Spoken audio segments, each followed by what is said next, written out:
for immigrants. During the UPR, 8 states, including Spain, Honduras, Peru, and others, recommended that the U.S. ensure healthcare access to everyone in the U.S. without regards to immigration status, stressing the particular needs of undocumented immigrants, women, and children. These recommendations echoed recommendations made to the U.S. during its IDCPR and FIT reviews in 2014. Notwithstanding the enactment of the ACA, several groups of immigrants are unable to benefit from the expansion of access to health care due to the ACA's incorporation of the 1996 Personal Responsibility and Work Opportunity Reconciliation Act, denied eligibility for government health insurance to undocumented immigrants, and to lawfully present immigrants who have resided in the U.S. for under 5 years. Moreover, the ACA prohibits undocumented immigrants from eligibility for tax credits to purchase private insurance or even from buying insurance on the marketplace with their own money. Deferred action for childhood arrivals or DACA-eligible individuals have also been intentionally denied Medicaid and CHIP eligibility and ACA marketplace participation in the programs implementing regulations. These policies drive health disparities between immigrants and their citizen counterparts and are especially harmful to immigrant women of reproductive age, who are approximately 70% more likely than their citizen counterparts to lack health insurance and consequently have worse reproductive health care outcomes, such as higher incidence of cervical cancer. We urge the U.S. government to accept without reservations the recommendations made by Spain, Portugal, Honduras, and others to make access to health care equally available to everyone. And these recommendations are 314, 316, 319 through 320, 322, and 340, 341, and 342. And to do so by amending HHS regulations to eliminate its carve-out exceptions that restrict DACA-eligible individuals' access to health insurance on the basis of their citizenship status, and to support legislation to ensure full access to health care for immigrant women and their families, such as the HEAL Act. Thank you. Thank you so much. Our next speaker is with Kirby Edmonds. You've already spoken. Thank you. And so we'll go down the line to Nathaniel Norton from Maryland Legal Aid. Is Nathaniel here or someone from? Okay. Hi, I'm Nathaniel Norton. I want to speak about migrant farm workers who live in employer-provided labor camps, and this relates to recommendations 314 and 316 through 320. There are about 3 million migrant agricultural workers in the U.S., and many of them live in employer-provided housing, where they are often geographically isolated and dependent on their employers for their housing, the transportation, their job, and often food. Routinely, employers and with the cooperation of law enforcement interfere with outreach workers' access to workers in the housing, and resulting in denial of access to health care, denial of access to justice, denial of a way to address poor sanitation and poor housing. And so if any of those recommendations were adopted by the U.S., you'd go a long way towards implementing them by looking at ensuring access to migrant farm workers in their housing by social service providers. Thank you. Thank you. Our next commenter is from the U.S. Human Rights Network, Rebecca Landy. I'm right here. I wasn't intending to make comments about this first from my colleagues, but I just wanted to give 2 quick recommendations that I hope the U.S. will adopt. Recommendations number 311 and 312 related to the right to water and without discrimination from Spain and Bolivia. This continues to be an issue across the U.S., California, Baltimore, Detroit. Just last month, at a household in Detroit, some of our colleagues shared with us that the water was shut off to a household celebrating Ramadan, but the mother is pregnant and small children standing in front of the water tap as the police came and helped to make sure that the water company helped shut off their water. So we really hope that they'll take this recommendation into consideration. Thank you. Thank you very much. Rebecca Sheffield from the American Federation for the Blind, or Foundation for the Blind. Thank you. I didn't request to speak, but we would have echoed that we would like to see CRTD ratified and the American Foundation for the Blind. Okay, great. Thank you. The next person we have listed is Rena Shaw from the Maryland Legal Aid. I wanted to see if Lisa Kaufman and Columbia was on the phone. We were going to partner together to make a statement. I am on the line. Okay, is it okay if we coordinate our comments? Certainly, feel free. Rena, do you want me to start? So, hi, I'm Lisa Kaufman from the Columbia Law School Human Rights Institute. Thanks for the opportunity. I wanted to use my time this afternoon to urge the administration to accept UPR recommendations related to access to justice in civil cases, and particularly those related to the promotion and protection of economic, social, and cultural rights. The U.S. is committed to assuring access to justice for vulnerable people in the civil legal system. The administration recognizes that civil legal aid helps to promote equal socioeconomic and educational opportunities. It also helps to remove obstacles to employment, reduce homelessness, and ensure access to food, health, and other federal benefits programs. The U.S. Department of Justice's Access to Justice initiative reflects this recognition. This important initiative is responding to a crisis in unmet civil legal needs in the United States, which disproportionately impacts women, minorities, immigrants, and other vulnerable individuals and communities. During its second EPR, the U.S. received important recommendations related to access to justice in civil cases and the protection of economic, social, and cultural rights. These include recommendations 316 through 320, 324, and 326. And these recommendations are all aligned with recommendations the U.S. received last year from the Third Committee. In paragraph 23 of its concluding observations, the Third Committee recommended that the U.S. assure effective access to legal representation in civil proceedings for indigent members of racial and ethnic minorities, particularly in cases implicating their security and stability. And the committee specifically mentioned cases involving evictions, foreclosures, domestic violence, loss of child custody, and deportation.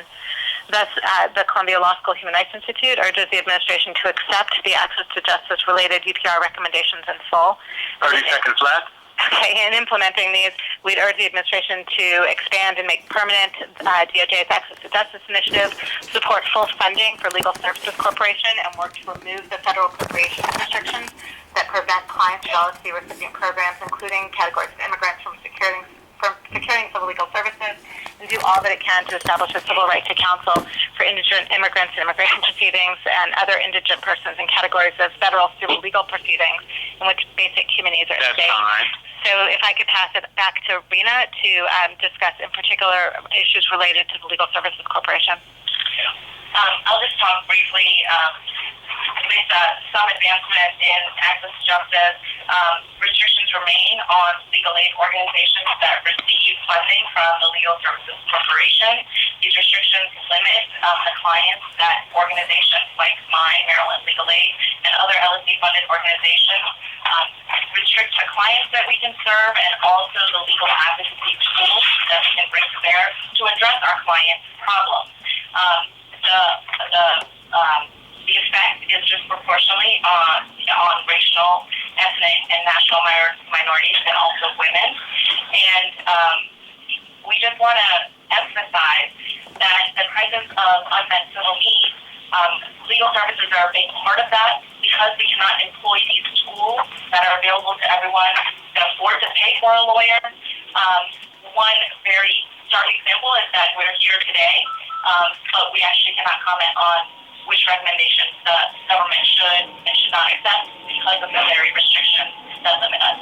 So I'd just like to highlight that and like to again emphasize that access to justice is at the heart of everyone being able to achieve other human rights.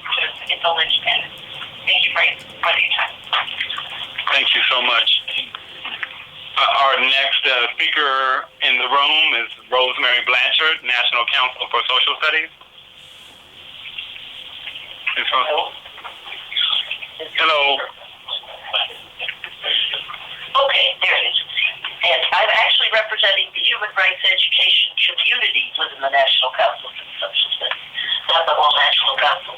But they let some of us talk about human rights happily. And we have issued a written statement as well. The National Council for Social Studies has adopted a position statement on human rights education, supporting it as a core part of social studies.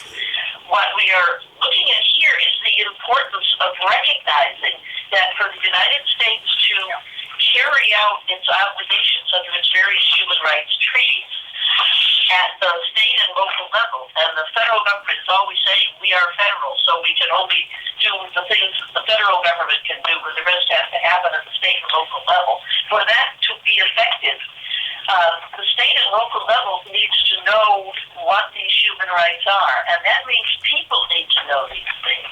And those people go through our schools, K-12, and they don't learn anything about it. There are recommendations for training police officers and immigration officials about the human rights of immigrants and people who get arrested. It would help if they had encountered these concepts somewhere along the way in their K-12 education, because then it would be a totally alien idea, as it so often is, when they encounter it in a training as an adult. So our recommendations are that the United States government make a public statement in support of human rights education, and in cooperation with governmental and society stakeholders, develop and implement a national plan of action for human rights education, as called for in the UN World Program for Human Rights Education. We're also recommending the government appoint or establish a focal point for coordinating the implementation of such a national plan to more effectively engage with state and local education authorities and civil society organizations. Possibly it was recommended in an earlier session that the president issue an executive order. I think that would be an outstanding way to bring this about, because then each federal department could operate in the area of its expertise and responsibility, rather than state trying to be an expert on the schools, which you're not. So we also, the U.S. Department of Education... We'd like one more recommendation, and then we'll have to stop. Yeah. Okay, I got to stop. Okay. Help us. Help us teach the people what these rights are so they can enforce them at the state and local level. Thank you so much. Our next commenter is Amnesty International, Tara DeMont. Okay, we'll go to IHRAAM, Vernalia Randall.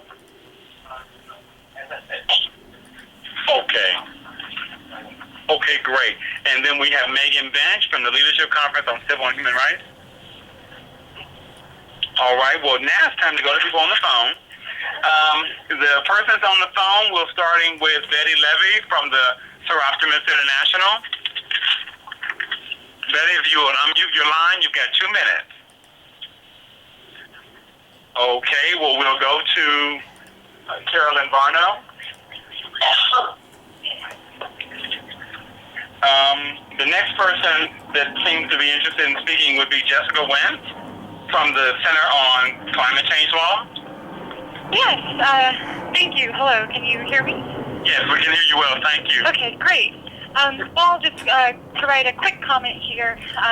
So in this cycle of the UPR, as well as the previous cycle, the U.S. received several recommendations to enhance its action on climate change mitigation and adaptation as a way of protecting the human rights of persons who are impacted by climate change. And so we just wanted to recommend that the human rights accept these reservations and also accept its obligation to protect the rights of people internationally who are impacted by climate change. And in particular, we have several recommendations for what the U.S. could do to implement these recommendations. First, the U.S. should evaluate what emissions reduction pathway would be necessary to limit global warming to 1.5 degrees Celsius. Even if we limit warming to the agreed upon target of 2 degrees Celsius, global mean sea level rise could rise by 1.5 to 4 meters by 2300, and many low-lying island states and coastal areas are going to be submerged, and millions of people will be displaced. And so to protect those persons' rights, we recommend thinking about what pathway is necessary to limit warming to 1.5 degrees Celsius. Second, we recommend reducing fossil fuel production from federal lands and waters.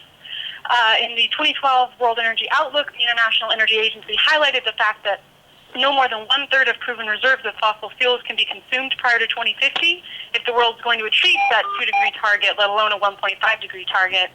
But despite this finding, the U.S. government's continued to lease federal lands for fossil fuel extraction and has also proposed an expansion of offshore oil and gas exploration and production. Our third recommendation is to dedicate additional resources to address the impacts of climate change on vulnerable populations, both to support adaptation, but also to support some sort of framework for compensating people for loss and damage caused by climate change. And then our fourth recommendation is that the U.S. government continue to think about how it can regulate the major sources of greenhouse gas emissions and think about what major sources it should regulate in addition to the electricity sector and the transport sector where we're already seeing some major activities. Okay. Thank you very much. Thank you so much. The next person who's requested to speak is Lori Johnston. Thank you. Lori, please feel free to unmute your line. Thank you.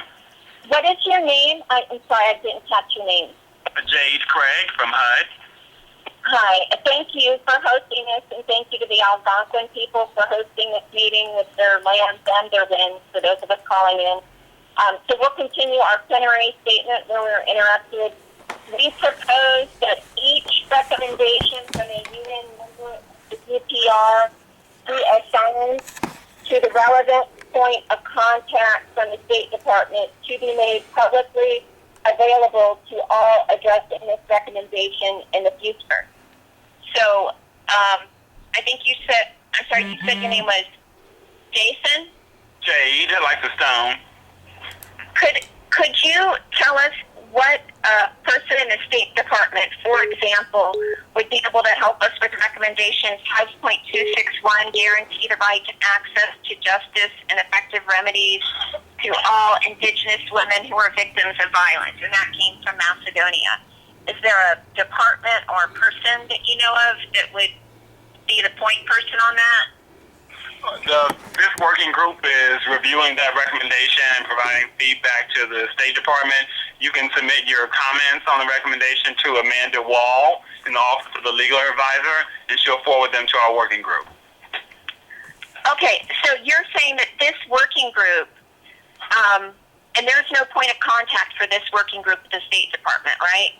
Amanda Wall in the Office of the Legal Advisor is the point of contact for our working group. And she's the point of contact for all working groups, right? That's as far as I know. Yep. Yes. Okay, so our proposals for addressing all of these hundreds of recommendations, they will all go through Amanda Wall? Yes, you would start with Amanda, and then she'll forward them to the relevant working groups. Okay, because we have an awful lot of work to do, and if the U.S. State Department wants to join us, that would be good. Is there maybe a women's or an Indigenous organization in the room that would like to take the lead on this one? Indigenous Women in Violence? I would, Lori. I'm a victim of the Wounded Knee Massacre. My family was massacred by the U.S. government. And we have $2.64 billion from the Pine Ridge Corporation, who's neglecting treaties, and the government. We've been asking them for help. I don't know how many times we have to ask for help. We will have to stop the question and answer period for this particular intervention at the moment. If you have an interest in connecting with other civil society organizations interested in this particular issue, please contact. Yes, we're from Women's Global Leadership. We can coordinate, and then if you give me your name, we'll email you after, and we can have a strategy on pushing for this. Okay. So please feel free to share your name, and then your name is Lori Johnston. Yes. Southeast Indigenous People Center. Perfect. Thank you so much. Thank you. Lori, give them my email too. Yeah, I will. Yeah. That's Joanne Spotted Bear. Yes, and it's capital J SPOTTED BEAR. I'm giving you my email address. I was giving you my email address, sir.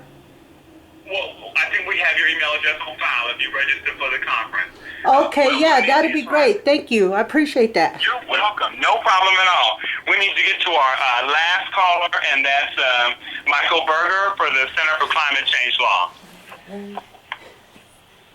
Okay, well, those are all of the callers who requested to speak. We have one last comment from...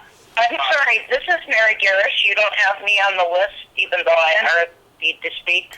And Eric John Paul, I did as well. Oh, okay, great. I'm in Kansas. Okay, we've got a few more. Let's start with Mary Garish from USHRN. Thank you very much. I appreciate it, and I would like to say that relative to, I'm